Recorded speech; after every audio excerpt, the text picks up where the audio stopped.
এটা হচ্ছে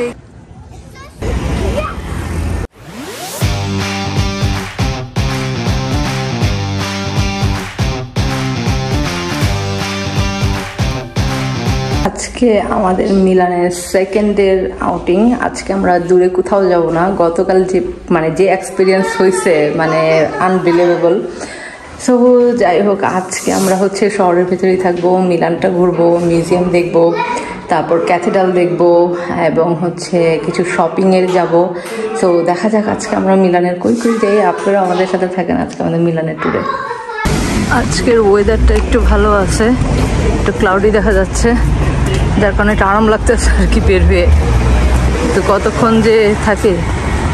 ইটালির রাস্তাঘাটে আপনাকে খুবই সাবধানে যেতে হবে। এখানে কিন্তু গ্রিন মানুষ পারাপারের সময়ও গাড়ি এমন সামনে চলে আসে, ইভেন আপনি যদি কোনোভাবে জেব্রা ক্রসিংয়ের ওখানে স্টপ হয়ে যান, গাড়ি কিন্তু আপনারা ক্রস করে চলে যাবে। এটা আনবিলিভেবল আর কি, যে ওইখানে হচ্ছে পথচারীটা গ্রিন হয়ে আছে, তারপরেও গাড়ি চলে যেতেছে আর কি। এই যে দেখে আসলে সত্যি খুব অবাক লাগছে। এটা হচ্ছে কিকো মেকআপ মিলানো, খুবই পপুলার এই ব্র্যান্ডটা।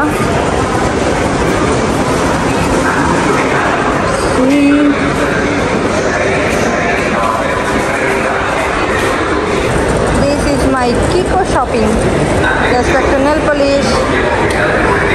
এখন আমরা মেট্রোতে উঠতে যাচ্ছি। মেট্রোতে উঠে ওদের সেন্ট্রালে যাব, মিলান সেন্ট্রালে।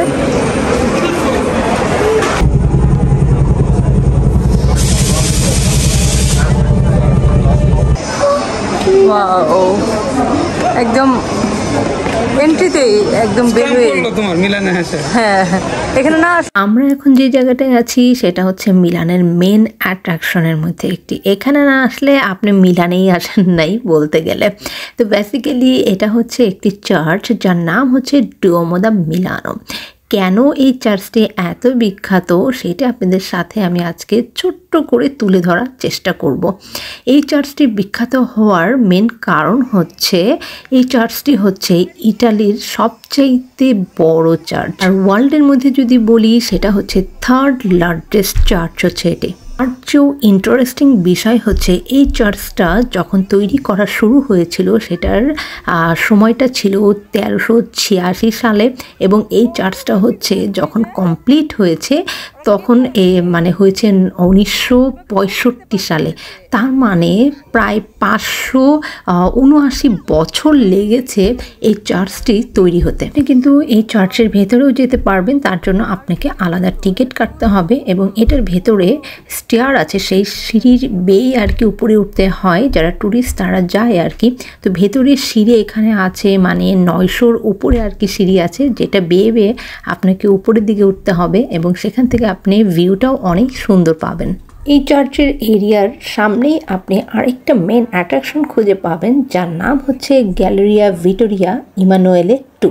বেসিক্যালি এটা হচ্ছে একটা হিস্টোরিক্যাল শপিং সেন্টার, এবং এটা তৈরি করেছিল একজন হচ্ছে রাজা, যে কিনা ফার্স্ট রাজা ছিল ইটালির কিংডমে।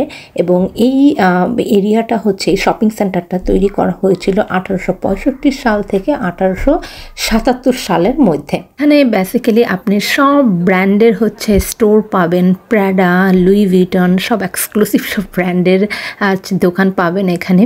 কিন্তু আপনি শপিং করেন না করেন, জায়গাটা কিন্তু অবশ্যই দেখে আসবেন। খুবই নাইস একটা শপিং সেন্টার। সো আমরা এগুলো শেষ করে এখানে লাঞ্চ করতে আসছি, এবং লাঞ্চ কিন্তু সাধারণ ছিল। এটা একটা টার্কিশ দোকান ছিল, সেখান থেকে আমরা লাঞ্চ করেছিলাম। আর লাঞ্চ করার পরে আইসক্রিম কিন্তু বানতা হে, আর বাচ্চা কাচ্চা নিয়ে গেছি, যাই হোক না কেন বড়দেরও কিন্তু আইসক্রিম লাগে। তো এখান থেকে আমরা হচ্ছে আইসক্রিম নিচ্ছিলাম, আর ইজাজ অলরেডি 2টা আইসক্রিম সকাল থেকে খেয়ে ফেলছে, যার কারণে ওকে আমরা সেই দিন আর কোনো আইসক্রিম দেইনি, আমাদের সাথে জাস্ট একটু শেয়ার করতে দিয়েছিলাম আর কি। তো এখান থেকে আইসক্রিম নিয়ে আমরা শপিং সেন্টারটাই ঘুরছিলাম। সেই দিন বেসিক্যালি আমাদের ওয়াকওয়ে ছিল মিলানের, যে আমরা হেঁটে হেঁটে আমরা ঘুরবো এবং মিলান শহরটা আমরা দেখব। প্রতিটা শহরেই কিন্তু হেঁটে আপনি যদি ঘুরেন, মেন অ্যাট্রাকশনগুলোর চাইতে তাদের যে এনভায়রনমেন্ট, তাদের যে কালচার, এই জিনিসটা আপনি অনেক বেশি আর কি দেখতে পারবেন। মেন অ্যাট্রাকশন যেগুলো থাকে সেগুলো তো আছেই, কিন্তু ওদের যদি আপনি একদম কোর কালচারগুলো দেখতে চান, অবশ্যই আপনাকে হেঁটে হেঁটেই ঘুরতে হবে। আর মিলান কিন্তু শপিংয়ের জন্য হচ্ছে পারফেক্ট একটা জায়গা। যারা শপিং লাভার তাদের জন্য কিন্তু মিলান খুবই পারফেক্ট। আমরা যেহেতু টুকটাক শপিং করি, সো এখানে টুকটাকই শপিং করছি। আমি এখানে একটা ছোট্ট একটা কানের দুল কিনেছি, আমার কাছে ভালো লেগেছে, ছোট্ট একটা কানের দুল, এবং প্রাইসও খুব বেশি ছিল না। এখানে শপিং করে আপনি মজা পাবেন। আর এই শপিং সেন্টার থেকে বের হয়ে এখন আমরা যাচ্ছি সামনের দিকে, হাঁটতেছি আর কি, ওয়াকওয়ে বলা চলে। আসলে মিলানে তেমন কোনো কিছু নাই দেখার, মানে এটা আমি আগে থেকেই জানি যে এমন না, জাহামুড়ি অনেক কিছু আছে দেখার, বাট এই তো একটা নতুন শহর দেখা, শহরের নতুন নতুন মানুষ দেখা, আই থিঙ্ক এটাই আর কম কিসের। আমরা তো কালকে আবার চলে যাব, সেটা হচ্ছে নেপলসে যাব কালকে। সো আজকের দিনটাই আমাদের শেষ দিন এই মিলানে।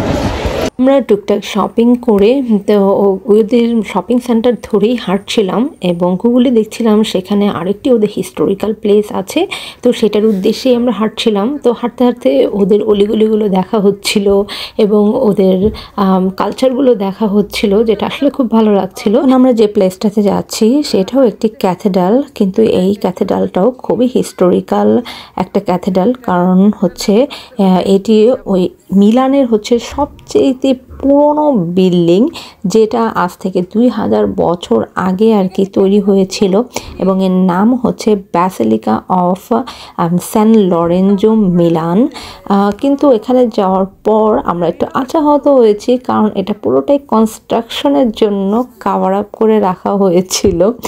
জায়গাটা কিন্তু খুবই হিস্টোরিক্যাল ছিল, বাট আমরা পুরো ভিউটা দেখতে পারি নাই, কারণ শুধুমাত্র এই যে কাভার আপ করে রাখছে, ওরা ভেতরে কনস্ট্রাকশনের কাজ করতেছিল, যেটা হচ্ছে গুগলে বা এরকম করে আসলে দেখায় নাই।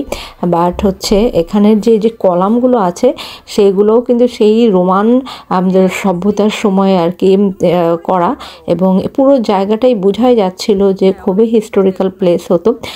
যাই হোক, পুরোটা আসলে ওইভাবে আমরা দেখতে পারি নাই, কিন্তু সেই দিনের মতো আমাদের মিলানে ঘোরাঘুরি এবং হাঁটাহাঁটি সব কিছুই সেই দিনের মতো আমাদের সমাপ্তি হয়েছিল। আর নিয়ে যদি আমাকে ছোটোখাটো রিভিউ দিতে বলেন, আমি অবশ্যই বলবো যে এই শহরটা হচ্ছে খুব বেশি নিট অ্যান্ড ক্লিন না, এবং এই শহর দিয়ে আসলে পুরো ইটালিকে জাজ করাটা ভুল হবে, কারণ মিলান ছাড়া মিলানের বাইরের শহরগুলো কিন্তু অনেক অসাধারণ। তো আমরা তার পরের দিন যাব হচ্ছে নেপলসে, এবং সেটা হচ্ছে ওদের সি সাইডের দিকে। সেই শহরগুলো কিন্তু একদম ইটালির রিয়াল ভাইব। তো মিলানের ব্লগ থেকে বিদায় নিচ্ছি। আমাদের ব্লগগুলো যদি আপনাদের ভালো লাগে, অবশ্যই একটা লাইক, কমেন্ট আর শেয়ার করে রাখবেন। আর আমাদের পরবর্তী চমৎকার ব্লগগুলো দেখতে চাইলে অবশ্যই আমাদের চ্যানেলের পেজে থাকবেন। আজকের মতো সবাইকে বিদায় দিচ্ছি, এবং কে কোথা থেকে ব্লগটা দেখলেন অবশ্যই আমাকে কমেন্ট করে জানাবেন। কিন্তু আজকের মতো আল্লাহ হাফেজ সবাইকে, সবাই ভালো থাকবেন, সুস্থ থাকবেন, বাই বাই।